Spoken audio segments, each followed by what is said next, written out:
Hello everyone, and welcome to the Law Office of Bryan Fagan's YouTube channel. I'm Bryan Fagan, an attorney here at the Law Office of Bryan Fagan. If you're new here, make sure to subscribe, like this video, follow us on Instagram and Facebook for the latest updates. Today, we're delving into a topic that's becoming increasingly important in family law: pot and parenting, exploring CPS and the marijuana use. The intersection of marijuana use and parenting can be complex, especially when child protective services become involved. In this video, we'll explore how marijuana use can impact child custody cases and share a detailed real-life scenario to shed light on this crucial issue. Let's begin by understanding the landscape of marijuana use and its legal status in Texas. Now, to make this concept clear, let's jump into a real-life scenario that illustrates the complexities of pot and parenting in the context of CPS involvement. Meet a divorced couple who share joint custody of two young children. The parents occasionally use marijuana recreationally in compliance with state laws. However, during a routine CPS visit prompted by a report from a concerned neighbor, the presence of marijuana in their home raised concerns. In this scenario, the parents face a complex situation where marijuana use intersects with parenting rights. To navigate this situation effectively, it is crucial to understand how marijuana use can impact CPS assessments and child custody cases. In this case, the legal use of marijuana in the state can still trigger CPS involvement if there are concerns about the child's safety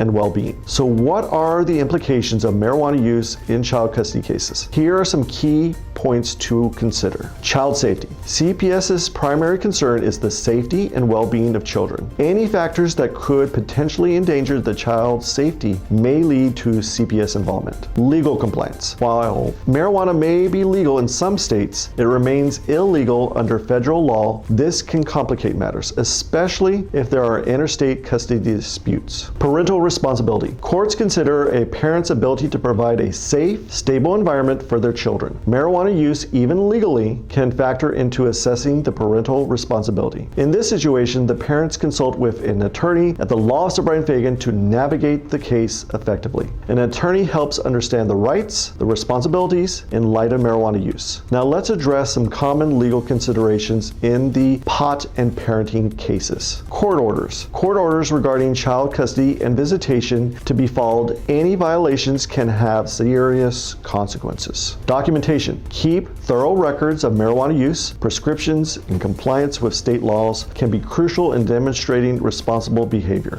As a family law attorney at the Law Office of Bryan Fagan, I've seen cases where marijuana use intersects with parenting rights. It is essential to approach these situations with clear understanding of the legal landscape and focus on the best interest of the children. In conclusion, pot and parenting can be a complex issue, especially when CPS is involved. Understanding the legal framework of complying with court orders and seeking legal counsel when needed are key steps to navigating the terrain. Remember, you're not alone in this journey. The Law Office of Bryan Fagan is here to support you throughout the complexities of family law. If you have any questions or need any legal assistance regarding pot and parenting issues, CPS involvement, or any other family law matter, don't hesitate to reach out and schedule a free 30-minute consultation. Be sure to like this video, subscribe to our YouTube channel, and follow us on Instagram and Facebook for more valuable information. Thanks for tuning in, and we'll see you in the next video. Thanks for tuning in to the end. We understand that divorce can be expensive depending on the situation. That's why we're offering our Do-It-Yourself Texas Divorce e-course. You can get access to this e-course by clicking on the link in the description below. Catch you in the next video.